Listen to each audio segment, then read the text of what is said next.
Three Michelin star restaurants in the middle of the Shard, and also in the Shard is a 7-star hotel called the Shangri-La, and the most expensive room is only £9,000 a night. What a bargain. This building on the right is owned by the National Window Cleaners Training Association, and all the window cleaners get trained here. There's actually a bank. The Shard, if you laid out all 11,000 planes of glass for the English people on the boat, it would cover 8 Wembley football pitches. Give you an idea of how it's meant to look like a church steeple / shard of glass. That's where it gets its name from. The next bridge we're going under is London Bridge. The first ever bridge to ever stand on this site was built by the Romans 2,000 years ago, and the original bridge was made of wood, going over to the Roman city of Londinium, where London gets its name from. This London Bridge we're now going underneath has been here since 1973. The previous London Bridge, the one just before this one, was bought by an American for £1 million. And they took it apart brick by brick like adult Lego, and they shipped over to America, put it back together, and it is now over Lake Havasu in Arizona for any Americans. There you go. As we go through the London Bridge, keep looking left, and you will see Southwark Cathedral. Southwark Cathedral is where William Shakespeare was married. That is where his younger brother was buried. They know he's buried there. Unfortunately, William Shakespeare's brother, not as important as his, and they lost his grave. So they know he was buried there, they just don't know where. One of the smallest cathedrals in any city, Southwark Cathedral. Coming up next, you've got St Mary's Overy Dock with a ship in it. Has anyone seen the film Pirates of the Caribbean? What a great film it is. However, that boat over there has nothing to do with the film, but it looks a bit like it. It was built to look like Sir Francis Drake's Golden Hinds.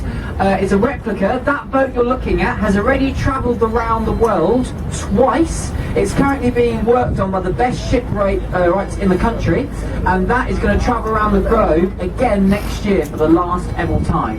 The original Golden Hinds, when it travelled around the world, it gathered enough gold to pay the national debt 3 times over.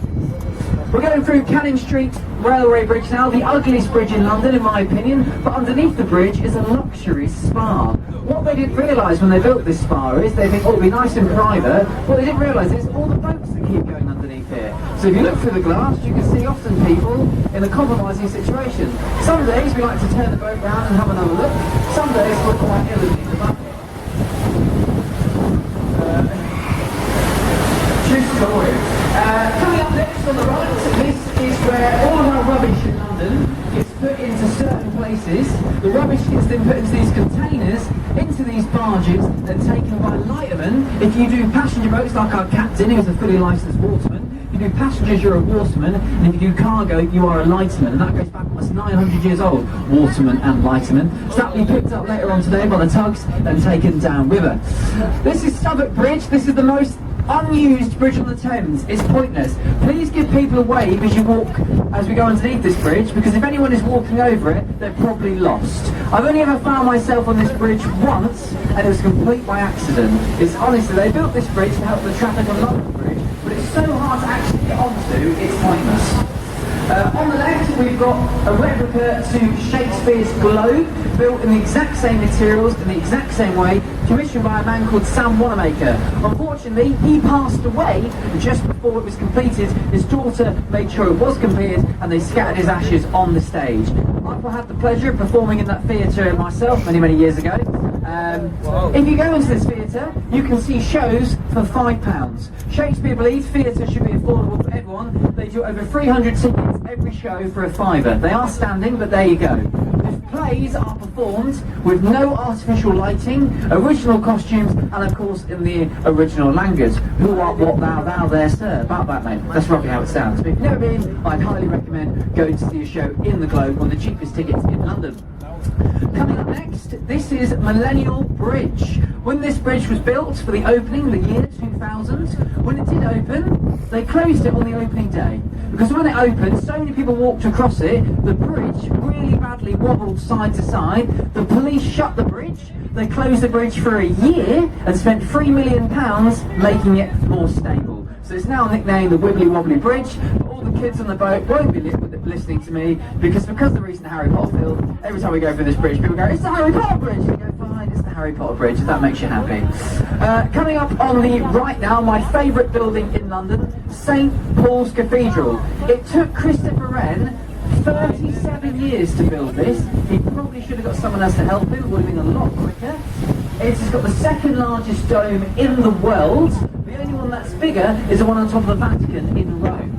If you go to the top of that dome, you might be able to see there's a golden gallery. It's 523 steps, there's no lift, it takes about 40 minutes to walk all the way to the top, but it is well worth a visit. It's incredible the views up there, and even just going inside St Paul's Cathedral is stunning. If you go inside the cathedral, you'll see Christopher Wren's tomb where he's buried, and it has written on his tomb, all it has is a sentence in Latin which translates to, "If you're looking for my memorial, look around you." As St Paul's Cathedral and the City of London is his memorial, is how much he rebuilt after the Great Fire in 1666. He built 52 churches, and he also built one pub, and he had the pub built first, and that's not a joke, a true story. We're going to go through Blackfriars Railway Bridge now. The bridge itself is a train station, not what you will realise. The whole bridge is a train station. It's the longest solar panel bridge in the world, and Tom Cruise in the 5th Mission Impossible film ran across this bridge, across the solar panels. But it acts as a whole train station. There's 3 bridges here. The second bridge is the old St Paul's Railway Bridge. As we go through the bridge, you're going to see these red columns. And now, they couldn't remove these red pillars, because if they did remove them, it would undo the foundations for the other 2 bridges. Modern trains are far too heavy for the old St Paul's Railway Bridge, but that's why they're there. The third of these bridges is the Blackfriars Road Bridge. If you look, the pillars of the bridges are meant to look like church pulpits. This is at Queen Victoria's request to remember the Blackfriars Monastery that once stood here. As we go through the bridge, please look at the concrete birds. Don't worry if you miss it, because they're going to be on the other side. At the top, Greenwich will be this one at 4 o'clock, but everyone does have to get off this boat now because it is going out of service. I hope you've enjoyed your trip on the Thames. As you've probably gathered by now, we're not professional tour guides on this boat, mainly because I have the most irritating voice in the world. That's what my girlfriend says anyway. And we do these guides on a voluntary basis to try and make your trip a bit more enjoyable. If I had succeeded in doing so, when you get off the boat, just stay seated, guys, until the boat stops, please, because the captain's not allowed to come alongside until the boat stops. If you have enjoyed what I've said, when you get off the boat, I'll be armed in the traditional manner with a captain's champagne bucket. Any money you put in that bucket goes to the research of this guide, which is done in the pub, where all of my best research is ever done. I must stress, however, any money you put in the bucket is done completely voluntary, just like this guide is done. But I hope you've had a great time, I hope you've enjoyed yourselves, and I hope you have a very, very pleasant time here in London. As I say, folks, please try and stay seated just while the skipper is coming into the pier just here. Once we're alongside, you'll be able to stand up and get a picture. But thank you for your attention, and enjoy the rest of your day, folks.